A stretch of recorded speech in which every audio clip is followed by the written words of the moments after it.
Buenos días, querido profesor. Buenos días, querido alumno. Vayan sentándose. Oiga, profesor, y tenemos una inquietud. Creo que usted va a sacar una cátedra o algo así, porque resulta que usted estuvo diciendo que usted no nos iba a explicar sobre la cuestión esa que le dijo Fleming a la gente de los Serie 7 y Fleming al de la penicilina. ¿Qué quería usted decirnos con eso, profesor, cuando intercambió nombres? Porque Alexander Fleming, el de la penicilina, y Ian Fleming, el agente 007. ¿Qué quería sacar de ahí, profesor? Y además también usted no dijo manografía, sino mamografía. Bueno, siéntese, querido estudiante, y por eso son literofilósofos. Precisamente les dije que la literofilosofía se basaba, casi que igual que la ciencia, a buscar algo mejor de determinadas cosas defectuosas que iban dando las teorías y las hipótesis. Por ejemplo, si yo le digo a ustedes, por ejemplo, que hay preguntas, por ejemplo, ¿quién fue primero, si los reyes o la nobleza? Y pregunta por qué en las comunidades del África se asesinaba en un ritual a los viejos porque eran humillantes y eran una carga como, como si fueran unos niños, y eso se conoció como asesinato ritual. Y voy a explicarle poco a poco. Sí, profesor, explíquenos, porque eso de mamografía, porque usted va a decir mamografía, si es manografía, si usted ayudó a ese muchacho en la tesis sobre la cuestión étnica, y digo algunas cositas que se vieron socialmente durante las alcaldías pasadas y esas cuestiones. Explíquenos, profesor. Bueno, querido estudiante, lo que sucede es muy sencillo. Ya saben que Jan Fleming fue el de la gente 007 y Alexander Fleming el de la penicilina. Pero si tienen un mismo apellido, debe ser, y hay posibilidades de que sea un mismo padre y diferentes madres o la misma madre con un vientre bendecido que da dos hijos grandes. Aquí han visto muchas mujeres que han dado varios hijos profesionales y, y todas esas cosas son bendiciones.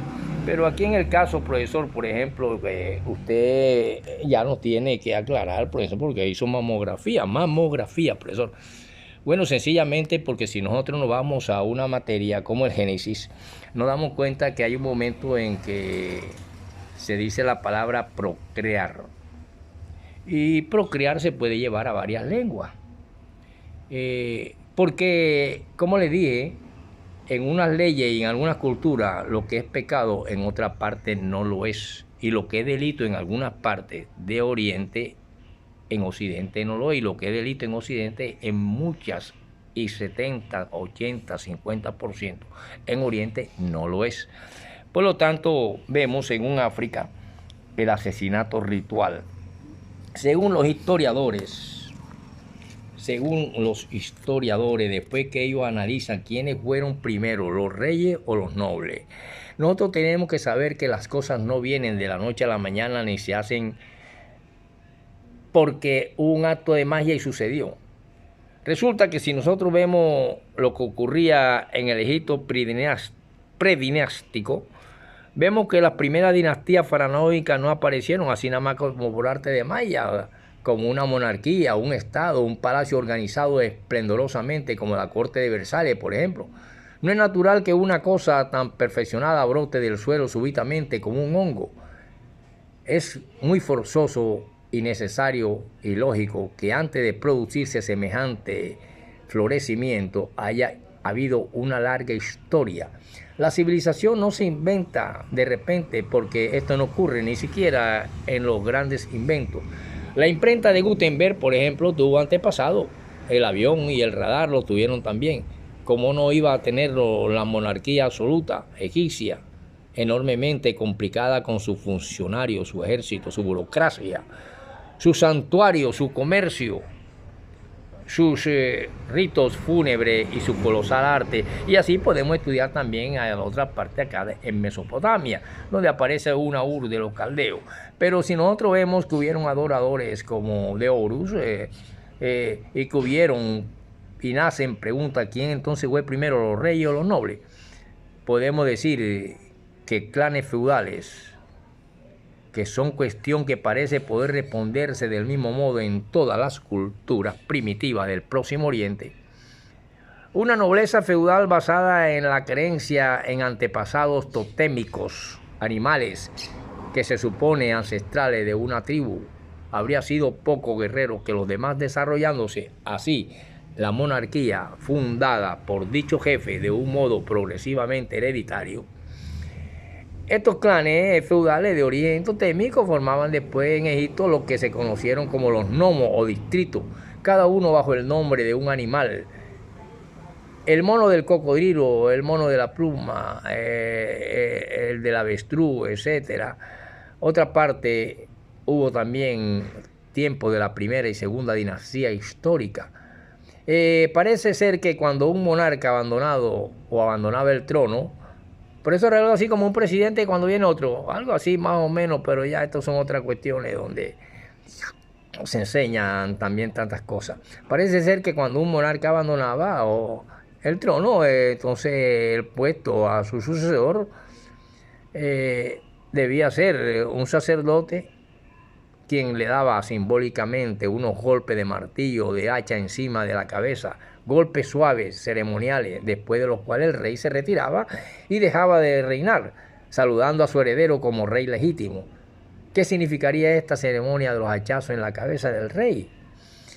Podemos hablar, por ejemplo, que el asesinato ritual, los historiadores de la escuela psicoanalista que investigan costumbres, se puede decir, del pasado a través de las costumbres de los pueblos salvajes actuales, han elaborado a propósito de muchas teorías del asesinato ritual, y se ha averiguado que algunas tribus africanas actuales tienen o tenían hasta hace muy poco tiempo la costumbre de matar a los viejos para libertarles de la mancha de la vejez, que humilla al hombre poniéndolo al nivel del niño y haciéndole débil y hasta repugnante ante los demás hombres. Esta creencia, practicada tal vez con fines rituales en tiempo de la dinastía predinástica, con los viejos decrépitos, ya sea en los diferentes ámbitos, revestía aspectos enfadosos cuando se trataba de un faraón y no de un anciano cualquiera. En efecto, tomada a la letra la ley del asesinato ritual, la vida del faraón podría quedar a merced de los nobles, que al considerarles próximo a la vejez o simplemente el deseo, un deseo simplemente que lleva al verbo desear, cambiar de rey, le asesinaran con pretexto del rito de muerte anciano, y tendrían casi siempre así en sus manos el trono y la realeza. Podemos adivinar en el asesinato ritual de los faraones un episodio de la lucha política entre los reyes y la nobleza. Los reyes tratando de evitar el sangriento rito que amenazaba su vida y su permanencia en el poder. Los nobles tratando de quitar y poner reyes a voluntad, apoyándose en la exageración del bárbaro ritual perpetuado por una tradición semisalvaje. Y así surgen muchas creencias, da de comer a los muertos, tantas cosas, y por eso cuando vemos este verbo procrear, que ya claro y queda claro que hay penicilina gracias a un hombre que la descubre por medio de una araña, y que hay un agente secreto de la diplomacia británica, y que son Fleming los que las escriben. Puede ser el mismo padre, como puede ser que no, porque hay muchos Ferreiras. Yo soy Ferreira, hay muchos Ferreiras aquí, hay Ferreiras en Brasil, en México, en Uruguay, etcétera.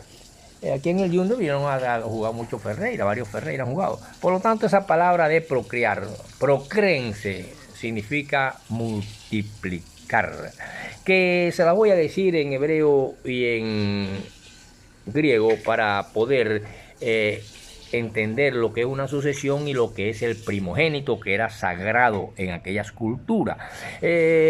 Podemos decir que a través de la procreación, pero dígalo en barranquillero, hombre, en barranquillero es sencillamente vayan a culiar.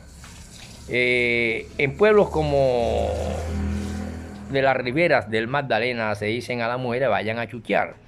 En los platinitas del norte, en inglés, fucking, y en hebreo, para que haya un primogénito, se le dice en hebreo benjo rak, que a través del verbo, acá en barranquillero culiar, nace un primogénito.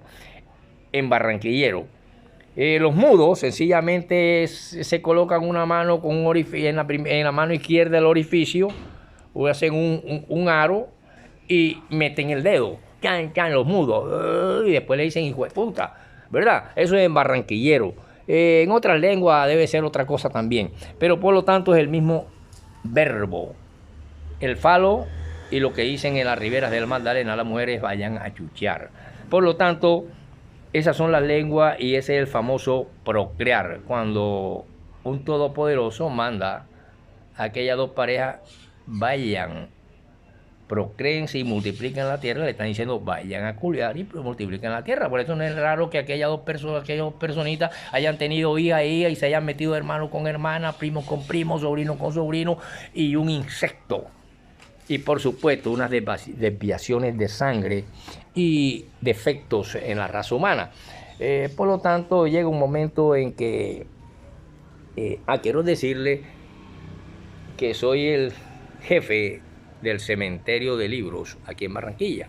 Si quieren botar un libro que no sirva, que tenga las páginas malucas, que el comején los está cogiendo, que ya usted tiene 4 computadores y no lo eche a la basura, envíemelo a mi dirección, yo lo recibo en la caja en que venga y le doy vida y los utilizo. Porque así como un disco duro necesita meterle ese conocimiento del libro, yo lo introduzco aquí para que no haya una inteligencia artificial, que no creo que igual que esto se oxida, porque la sangre también se oxida y esas cuestiones, de pronto esa maquinita ya en la próxima entrega de cuestiones inteligencia artificiales ya salga otra mejor de otra marca y la otra se van archivando, como sucede con los celulares. Ya quien usa un celular como eso que antes robaban, que parecían unas panelitas, nada, ahora hay que a J320, yo tengo un J5 y por eso es que no hago muchas piruetas. Por lo tanto, queridos estudiantes, les queda claro que cuando yo dije mamografía, es porque para que haya etnias necesitamos hacer una geografía humana a través del verbo mamar para que nazcan indios, negros, mulatos, criollos, etcétera, etcétera, en toda la raza del mundo a través de esta cuestión. Procréense, multiplíquense y engrandece para que haya un primogénito, o sea, un Boko Ara y un Protototoquia. O sencillamente mujeres vayan a chuchear y hombres vayan a culiar. Y por lo tanto, esa es la cultura barranquillera que creo que entendieron, y los mudos sencillamente dicen los mudos. Ahora, después de hablarle de esto y decirle que es muy hermosa la lengua española, sus nombres propios, sus cuestiones, y así podemos hablarles de que existieron siempre organizaciones políticas británicas y domesticaciones ya de engullar lo que se conoce como el derecho civil, que se daba en la familia, en las ceremonias nupciales. El marido entregaba al padre de la novia una suma de dinero o institución que se conservó entre los griegos, los italianos y los germanos, y se autorizaba la repudiación de la mujer si era estéril. Existía una especie de levirato, o la mujer que era estéril era ya inmediatamente un poco ya tenida en su estima. ¿Se acuerdan a Sarai, la de Abraham? Bueno, más o menos esas primitivas sociedades nos dan una idea, y provienen de unas estirpes antiguas, donde viene el insecto. Por lo tanto, cuando nosotros vemos animales como el caballo, aunque no el carro de guerra, que los sumerios ya conocían, esto fue un importante factor de civilización introducido en Egipto por los hiesos, cuya invasión fue una simple consecuencia de la llegada de los indogermanos a Siria y al río Éufrates, para ir empezando a entender un poquito a esa prostituta ciudad llamada Babilonia, de la cual hablaré en la próxima. Y solo quería era aclararle eso de mamografía y quién fue realmente Paulo Coelho, que tiene muchos libros, como creo que La Quinta Montaña, algo así, y habla de estas cuestiones de Compostela, que está en España y que era cuidada por algunos militares que llevaban por los caminos a esa parte a los turistas. Si va a votar un libro, envíemelo a la carrera 26A número 74B45 y yo se lo agradezco, porque este dicto duro todavía se le puede meter más libro. Me encuentro un estudiante que me dice: no, profesor, ya ese libro yo lo boté, lo puse en la basura. Llega otro muchacho, lo coge, que no sabe leer ni escribir, lo lleva a una báscula y ya no tiene más función, allá lo rompen. Y se puede distribuir en muchas partes de Colombia donde no ha llegado la letra y hay bastante analfabeta y necesitan profesores y se necesitan libros y se pueden distribuir a un niño, a una cuestión.